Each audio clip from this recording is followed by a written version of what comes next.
So இந்த வீடியோல எந்தெந்த மூவி எந்தெந்த ஓடிடியில ரிலீஸ் ஆயிருக்கு அப்படின்றத தான் இந்த வீடியோல பார்க்க போறோம். ஸோ வாங்க வீடியோக்குள்ள போலாம். ஃபர்ஸ்ட் பார்க்க போற படத்தோட பேரு பாத்தீங்கன்னா ஆண் பாவம் பொல்லாதது. இந்த படத்தை ஒரு காமெடி டிராமா எடுத்திருக்காங்க. படத்தோட டைரக்டர் அப்படின்னு பார்க்கும்போது கலையரசன் தங்கவேல் அப்படின்றதுதான் இந்த படத்தை டைரக்ட் பண்ணியிருக்காரு. இந்த படத்துல ஹீரோவா ரியோ ராஜ் நடிச்சிருக்காரு. ஹீரோயினா மாளவிகா மனோஜ் நடிச்சிருக்காங்க. ஆர்ஜே விக்னேஷ்கான், ஸ்ரீலீலா ராஜ்குமார் மற்றும் பல ஆக்டர்ஸ் நடிப்புல இந்த படம் பாத்தீங்கன்னா வெளியே இருக்கு. படத்தோட ரன் டைம் 2 or 2 minutes கிட்ட வருது. IMDb ரேட்டிங் 10க்கு 7.2 கொடுத்துருக்காங்க.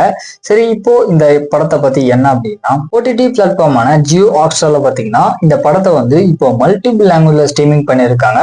ஸோ வேணும்னு போயிட்டு செக் பண்ணி பார்த்துக்கோங்க. இந்த நெக்ஸ்ட் பார்க்க போற படத்தோட பேரு பாத்தீங்கன்னா ஆரியன் அப்படின்ற படம். இந்த படத்தை ஒரு மர்டர் மிஸ்ட்ரி த்ரில்லர் ஜர்னல் எடுத்திருப்பாங்க.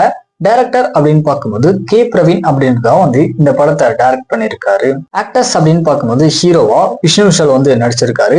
அபிஷேக் ஜோசப், செல்வராகவன் மற்றும் பல ஆக்டர்ஸ் நடிப்புல இந்த படம் பாத்தீங்கன்னா வெளியே இருக்கு. படத்தோட ரன் டைம் 2 or 14 minutes கிட்ட வருது. IMDb ரேட்டிங் 10க்கு 7 கொடுத்துருக்காங்க. ஃபைனலா இந்த படத்தை OTT பிளாட்ஃபார்மான நெட்ஃபிளிக்ஸ்ல பாத்தீங்கன்னா இப்போ ஸ்ட்ரீமிங் பண்ணியிருக்காங்க. ஸோ வேணும்னு போயிட்டு செக் பண்ணி பார்த்துக்கோங்க. ஃபைனலா பார்க்க போற படத்தோட பேரு பாத்தீங்கன்னா தி பெட் டிடெக்டிவ் அப்படின்ற படம். இந்த படத்தை ஒரு மலையாளம் கிரைம் த்ரில்லர் ஜர்னல் எடுத்திருப்பாங்க. டைரக்டர் அப்படின்னு பார்க்கும்போது பிரணீஷ் விஜயன் அப்படின்றதுதான் இந்த படத்தை டைரக்ட் பண்ணியிருக்காரு. ஆக்டர்ஸ் அப்படின்னு பாத்தீங்கன்னா ஹீரோவா ஷனாபுதன் நடிச்சிருக்காரு. ஹீரோயினா அனுபமா நடிச்சிருக்காங்க. மற்றும் பல ஆக்டர்ஸ் நடிப்புல இந்த படம் பாத்தீங்கன்னா வெளியே இருக்கு. படத்தோட ரன் டைம் 2 or 10 minutes கிட்ட வருது. IMDb ரேட்டிங் 10க்கு 8.4 கொடுத்துருக்காங்க.